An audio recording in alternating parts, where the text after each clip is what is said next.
Welcome back to Building Dad Bod 2.0. This is my second leg day in 3 days and my fourth straight pressing day with high rep incline cable presses. Starting off with some static holds, pressing it from the pins into position and then holding it there. Looked a little funky. My left arm felt a lot stronger than my right until I realized I had a 5 kg plate on the right side. So an extra 11 pounds on the right side.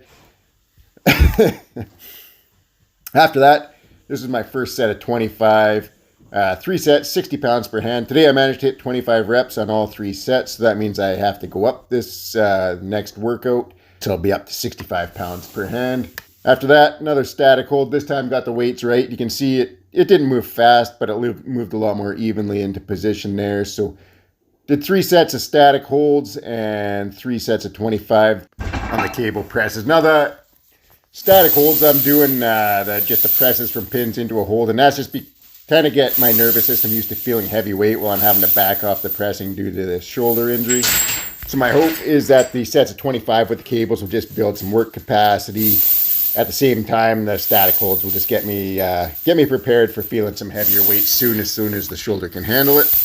Next up, we're doing speed box squats with the SSB. 225 pounds in weight, 75 pounds in chain, so 300 pounds total at the top of the movement. Now, like I said, this is my second leg workout in 3 days. Sunday was a very heavy leg workout. So today, I don't want to go super heavy, just want to work on some speed here. The plan was just to do the box squats, try to be as explosive as possible, and then hit some RDLs. I just threw the chains on kind of the way they were set up. Next time I'll have to get them set up a little bit better. They should be going closer to the floor at the bottom. I'll have to shorten up the actual chains and lengthen out the leader chains.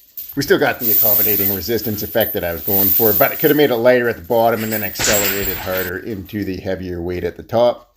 I'll spend a bit of time on the weekend getting the chains adjusted up where I want them, but overall, I was actually, the legs were feeling fatigued coming in, but I was really happy with these speed squats. I felt that overall they were pretty snappy. That's the point. Don't want to train slow here. I want to be explosive as possible. Like I said, if the chains were set up a little different, it could have been more explosive, but I was happy with the weight overall. 300 pounds felt like a good starting point on these.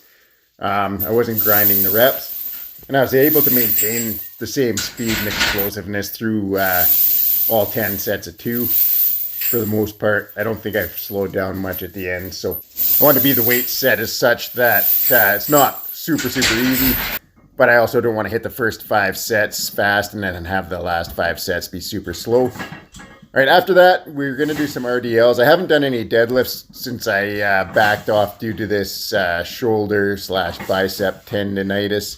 So I thought I'd start with a moderate weight, 264 pounds for 6 reps, and then see how it felt. It moved really fast, so 308 is actually my heaviest RDLs I've ever done, as far as I can remember anyway. I've never been able to push beyond 308 pounds without feeling a ton of pressure in my lower back and without my form breaking down. So went to 308, hit a set of 5 here and thought, man, these are moving nice. Everything's feeling good. Form feels really tight, so just hit the 5 reps and decided, okay, I'm going to go up another 44 pounds here to 354.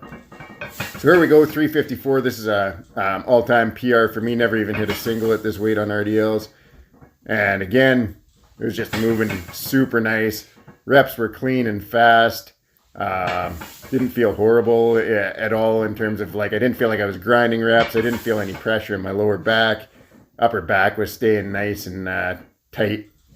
So I was like, man, let's go up over 400 pounds and just absolutely crush my all-time PR. I had no idea if I could do it, but I was like, yeah, it's feeling so good. We're going to give it a go here.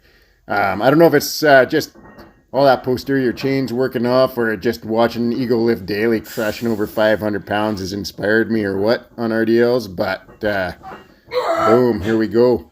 402 for a set of 3. I probably could have squeezed out another rep, but I could feel the fatigue starting to set in. Didn't want to push it here today past that point, but I was thrilled to get that. Then back down to 354. Hit a set of 5 here, and then after that I finished up with a set of 16 with 264 pounds. So overall for a day when I was just planning on doing a little bit of moderate weight on RDLs, Came out with a ton of volume, set a weight PR.